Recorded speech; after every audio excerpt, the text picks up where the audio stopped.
হেংদাং লোৱা নাই দলে হেংদাং ৰক্ষা নাই হেংদাং লোৱা নাই লাঠি হাতত ল'ব লগা হৈছে আজি মানে এই কাৰণে ল'ব লগা হৈছে যি হেকৰা পশুধন গৱেষণা কেন্দ্ৰৰ মাটি শ বিঘা মাটি বেদখল হৈ আছে বৰ্তমান প্ৰায় ৰাতিটোৰ ভিতৰতে 400-500 ঘৰ মানুহ ইয়াতে বহিছে আমি খবৰ পোৱা অনুযায়ী আজি খবৰ পাই তৎকালীনভাৱে ইয়াত উপস্থিত হলোঁ আপোনালোকে হ'লে তাক আমি ধন্যবাদ জনাইছোঁ আৰু আপোনালোকে অহা উমান পায় তেওঁলোকে পলাই পত্ৰং দিয়ে আৰু আমি এটাই আমি জনাইছোঁ যি মুখ্যমন্ত্ৰী অসমৰ মুখ্যমন্ত্ৰী ডাঙৰীয়া হিমন্ত বিশ্ব শৰ্মাদেৱে যি পদক্ষেপ লৈছে উচ্ছেদ অভিযান তাক আমি শলাগ লৈছোঁ যি অবৈধভাৱে বেদখল কৰিছে আমাৰ অঞ্চলতো তাক আমি উচ্ছেদ দিয়াৰ কাৰণে দাবী জনাইছোঁ এই সংক্ৰান্তত মই নগৰপালিকা চক্ৰ বিষয়া ৰাজহ চক্ৰ বিষয়া উৎপল কুমাৰ ডেকাক যোগাযোগ কৰিছিলোঁ তেওঁলোকৰ ফোনত বাৰ্তালাপ হ'ল নিশ্চয়কৈ সহযোগিতা আগবঢ়াব আৰু আমি চৰকাৰলৈ এতিয়া বাট চোৱা নাই যিহেতু আমাৰ ভূমি আমাৰ অঞ্চলৰ ভূমি আজি আমি হাতে কামে লাগি গৈছোঁ আৰু অনাগত দিনত বহুতকেইটা ঘৰ ভাঙিলেও আমি বহুত আঘাতপ্ৰাপ্ত হ'লোঁ অনাগত দিনত আমি গণতান্ত্ৰিক আন্দোলন হাতত তুলিবলৈ বাধ্য হওঁ ইয়াত ৰাতিৰ ভিতৰতে এক ৰাতিৰ ভিতৰতে 500-600 ঘৰ বনাই থৈ গৈছে কিন্তু ইয়াত মানুহ নাই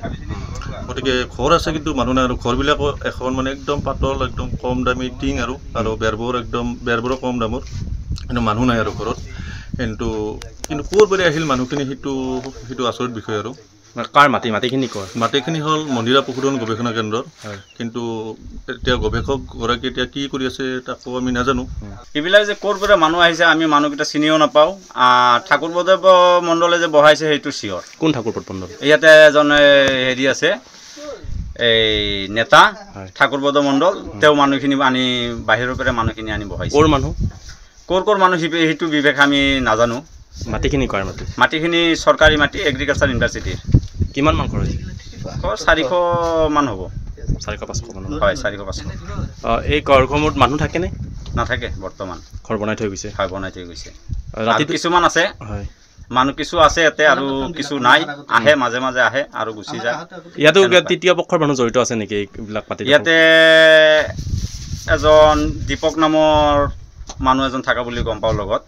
ঠাকুৰ পদ মণ্ডলৰ লগত ক'ত ঘৰ তেখেতৰ তেওঁৰ ঘৰ হাবিলাত আচ্ছা চেণ্টাৰ হাবিলা কি কৰে তেখেতে এনে সেই লিডাৰ ঠাকুৰ পদ মণ্ডলৰ লগতে থাকে তেওঁলোকে ইয়াত মানুহবিলাক বহাইছে হয় এতিয়া কি বিচাৰে দীপক বিশ্বাস লিখে কি বিচাৰে এতিয়া মুঠতে আমি এটাই বিচাৰোঁ এই ঘৰখিনি উঠিব লাগে